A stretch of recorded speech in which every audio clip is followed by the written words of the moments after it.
मिल रहा है। अब प्रोजेक्टाइल मोशन के लिए चीजें क्या क्या ली अपन ने वहां से समझना। प्रोजेक्टाइल यहां से फॉल हुआ, जब यहां से फॉल हुआ तो टाइम टी पर वो पॉइंट पी पर था और ग्राउंड पर आके गिर गया। इस इनिशियली वो कहा था पॉइंट ओ पर। पॉइंट ओ कहां है? एग्जैक्टली पॉइंट ए के जो हमने इनिशियली लिखा था सबसे पहले, ए के वर्टिकली अबोव है। अब जैसी वो यहां पर आके गिरा तो उसने एक्स एक्सिस पर कितना डिस्टेंस कवर करा? एक्स। वाई एक्सिस पर कितना डिस्टेंस कवर करा? वाई। हमने सिर्फ यहां से यहां तक का ही मोशन लिया, इतना पूरा मोशन नहीं कंसीडर करा। अब इस पूरे डेरिवेशन और डायग्राम से रिलेटेड दो डेरिवेशन है ना, एक ये हॉरिजॉन्टल वाला और एक वो वर्टिकल वाला। हॉरिजॉन्टल वाले में हम क्या बोल रहे हैं? इस इक्वेशन को ही हमको दोनों में लेके चलना है, हॉरिजॉन्टल में भी और वर्टिकल में भी। हॉरिजॉन्टल वाले में हम क्या बोल रहे हैं? s is equal to ut plus half at square. मैंने बताया s is equal to ut plus half at square कब लगेगा? जब एक्सेलरेशन के कारण डिस्टेंस हो। डिस्टेंस बहुत चीजों के कारण होता है, जब सिर्फ और सिर्फ एक्सेलरेशन के कारण डिस्टेंस हो तो आप सेकंड इक्वेशन ऑफ मोशन लगाते हो। सेकंड इक्वेशन ऑफ मोशन आपने लिखी, आपने ux की जगह क्या रख दिया? u। ax की जगह क्या रख दिया? 0। क्यों? क्योंकि आप बोल रहे हो कि हॉरिजॉन्टली एक्सेलरेशन नहीं मिल रहा है, एक्सेलरेशन तो वर्टिकली मिल रहा है, वो भी किसके कारण? एक्सेलरेशन ड्यू टू ग्रेविटी के कारण। तो आपने बोल दिया ux u है और ax क्या है? 0। इन दोनों की वैल्यू कहां रख रहे हो आप? इस वाली इक्वेशन में।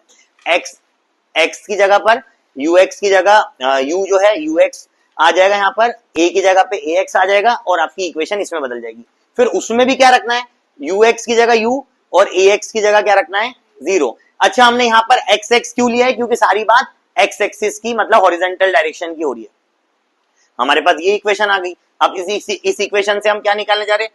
उससे हम निकालने जा रहे हैं टाइम। तो हमने लिख दिया अल्टीमेटली इसके बाद ये पूरा 0 हो जाएगा, तो x क्या हो जाएगा? ut। t क्या बचेगा? x upon u। तो x अपॉन u मतलब x क्या है यहाँ पर? डिस्टेंस, और u क्या है यहाँ पे? स्पीड। स्पीड को इधर भेज दो तो speed is equal to distance upon time. ये वही का वही बन गया हमारे सामने। तो ये रहा हॉरिजॉन्टल का डेरिवेशन।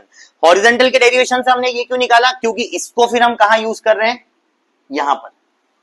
इसीलिए हम हॉरिजॉन्टल के डेरिवेशन से t की वैल्यू निकाल के लेकर आए, क्योंकि t की वैल्यू फिर हम कहां रख देंगे? t की वैल्यू हम यहां रख देंगे।